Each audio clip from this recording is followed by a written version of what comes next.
wasiirka warfaafinta dhaqanka iyo dalxiiska mudane Maxamed Cabdi Xayir Maareeye waxa uu heliyay maareeyaha golaha murtida iyo wacyigelinta maareeya ku-xigeenka iyo xubno ka tirsan hobalada Waabari waxa ayna booqdeen fanaanada qaran Seynab Xaaji Cali Siigaale Baxsan oo muddo xanuun dhinaca wadnaha kula jirta mid kamid ah isbitaalada Muqdisho. qaar kamid ah ehelada fanaanada oo warbixin siiyay wasiirka iyo mas'uuliyiintii la socotay ayaa sheegay in xanuunkan uu muddo dheer hayo ciladuna dhanka wadnaha ay tahay. sidoo kale waxa ay tilmaameen in dhakhaatiirtu ay xaqiijiyeen in xaaladeeda aan waxba dalka gudihiisa looga qaban karin. wasiirka warfaafinta dhaqanka iyo dalxiiska mudane Maxamed Cabdi Xayir Maareeye ayaa sheegay inuu ka xun yahay xanuunka fanaanadan qaran waxa uuna hoosta ka xariiqay in ay dadaal badan ku bixinayaan sidii caafimaad dibadda looga qaadi lahaa Seynab.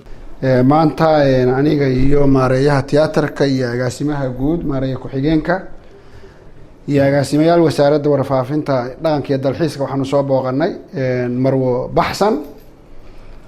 oo Soomaalida iyo adduunkuba og yahay inay tahay qof halgamaaya taariikh weyn ku leh fanka iyo suugaanta Soomaaliyeed iyo halganka ummadda Soomaaliyeed ay soo gashay way xanuunsan tahay cusbitaal Digfeer ayaanu ku soo booqanay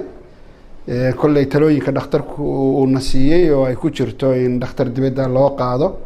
ayaanu ku shaqayn doonaa. sidoo kalena waxaanu warkeeda gaarsiin doonaa madaxweynaha iyo ra'iisul wasaaraha insha Allahu tacaala way ka warhayaan kulankan aanu maanta u nimidna way og yihiin laakiin inaanu haddana xaaladeeda warbixin ka siino. maamo waa qof qiimo leh dalkan Soomaaliya qiimo ku leh dadkan Soomaaliya u halgamay nafteeda iyo dhiigeeda iyo xooggeeda siisay baa tahay bilada ku qaadatay qaranka Soomaaliyeed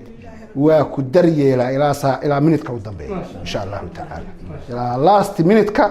waxaad qaranka Soomaaliyeed ayaad ku leedahay daryeelka. Seynab Xaaji Cali Baxsan oo hadda qof da' waxa lagu xasuustaa kaalintii fanka Soomaaliyeed ay ku lahayd iyo taariikhdii dhinaca suugaanta. wasiir Maareeye ayaana muujiyay in daryeelka fanaaniintu uu yahay waajibaad saaran wasaaradda dawladda oo dhan ay ka go'an tahay sidii loogu dhabayn lahaa wax u qabashada Baxsan iyo dadka la midka ah. Muuse Cismaan Abtow, telefishinka qaranka Soomaaliyeed, Muqdisho.